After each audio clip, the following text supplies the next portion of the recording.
সকালে জলখাবারে হোক বা বিকালে টিফিনে বানিয়ে নিতে পারে নতুন ধরনের এই নাস্তাটি। আর এটি কিন্তু খুব বেশি সময় লাগে না, চটজলদি তৈরি করে নেওয়া যায় আর খেতেও দারুণ হয়। হ্যালো বন্ধুরা, cooking studio by me and my sister চ্যানেলে সবাইকে জানাই স্বাগত। আর এই নাস্তাটা তৈরি করার জন্য প্রথমে আমি একটা বাটির মধ্যে নিয়ে দিচ্ছি ময়দা। আর যে কাপের সাথে বাড়িতে চা খাওয়া হয় সবাই সেই কাপ মেপে আমি 1.5 কাপ ময়দা নিয়ে নিয়েছি। আর নিয়ে নিয়েছি চা চামচের 2 চামচ সুজি। আর দিয়ে দিলাম নুন 1/4 টিস্পুন। প্রথমে শুকনো উপকরণগুলোকে একটু মিশিয়ে নিচ্ছি। এখন দিয়ে দিচ্ছি এর মধ্যে রিফাইন তেল, চা চামচে 2 চামচ রিফাইন তেল দিয়ে দিলাম। এখন অল্প অল্প করে জল দিয়ে একটা ঘন ব্যাটার তৈরি করে নেব। একবারে প্রথমে বেশি করে জলটা দেওয়া যাবে না, অল্প অল্প করে জল দিয়ে ব্যাটারটা তৈরি করে নেব। আর এই রুটিটা তৈরি করতে গেলে সুজিটা আমি দিলাম, কিন্তু সুজির পরিমাণটা খুব বেশি দেওয়া যাবে না, যেহেতু বেশি সুজির পরিমাণটা দিলে রোলটা তৈরি করার সময় ভেঙে যেতে পারে।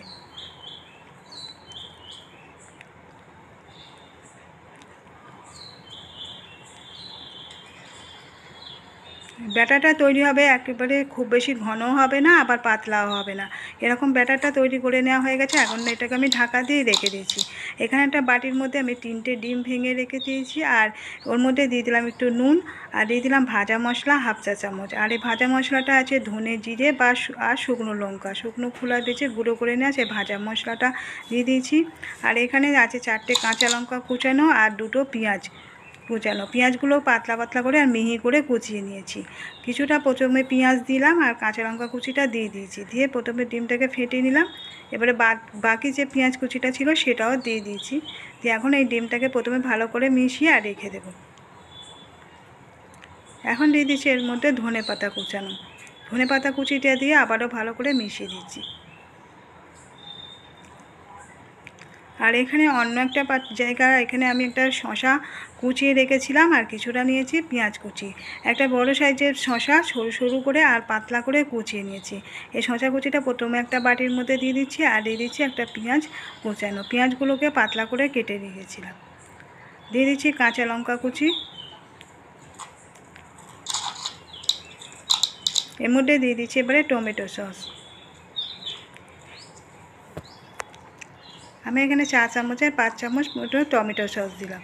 টমেটো সসটা দিয়ে এই পেঁয়াজ কাঁচা লঙ্কা আর যে শসা কুচিগুলোর সঙ্গে ভালো করে প্রথমে মিশিয়ে নিচ্ছি।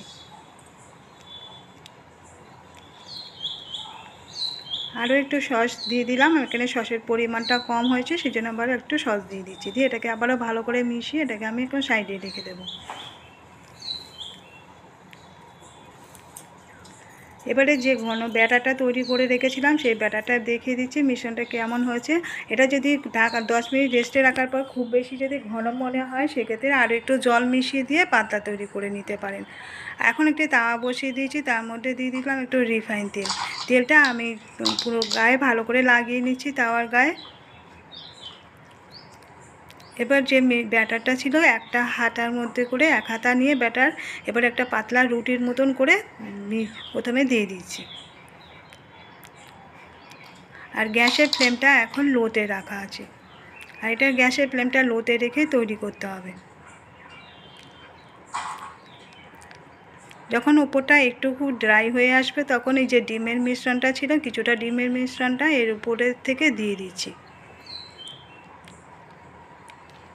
খুব বেশি দেওয়া যাবে না, বেশি পরিমাণে দিয়ে দিলে তাহলে এটা বাইরে রুটিটা থেকে বাইরে চলে যাবে। এখন অপেক্ষা করব রুটিটা যখন সাইড থেকে পুরো ছেড়ে আসবে, এরকমভাবে দেখতে হবে আলগা হয়ে গেছে, তখন বুঝতে হবে ওদিকটা হয়ে গেছে অপোজিটটা, তখন রুটিটাকে এবার উল্টিয়ে দিতে হবে। এখন রুটিটাকে আমি উল্টিয়ে দিলাম। এবারে একটু সাইড থেকে তেল দিয়ে দিচ্ছি যাতে পেছন দিকে অপোজিটে যে ডিম বা কাঁচা লঙ্কা পেঁয়াজের মিশ্রণটা আছে সেটা যাতে ভালোভাবে ভাজা হয়ে যায় সেজন্য তেল দিয়ে দিতে হবে। আর এবারে উপর থেকে যে সস আর এই যে পেঁয়াজ শসা আমি মিশিয়ে রেখেছিলাম সেই মিশ্রণটা কিছুটা করে দিয়ে দিচ্ছি। আর এটা একেবারে ধার থেকে দেওয়া যাবে না, এইটুকু ধার থেকে ছেড়ে মিডিল থেকে দিতে হবে। দিয়ে এখন এটাকে আমি রোলের মতন করে এরকমভাবে ভাজ করে নিচ্ছি। এরকমভাবে ফোল্ড করে নিয়ে এবার এটাকে উঠিয়ে নেব। এরকমভাবে বাকি সবগুলো রোলই তৈরি করে নেব। তৈরি হয়ে গেছে। এই নাস্তাটা খেতে কিন্তু অসাধারণ হয়।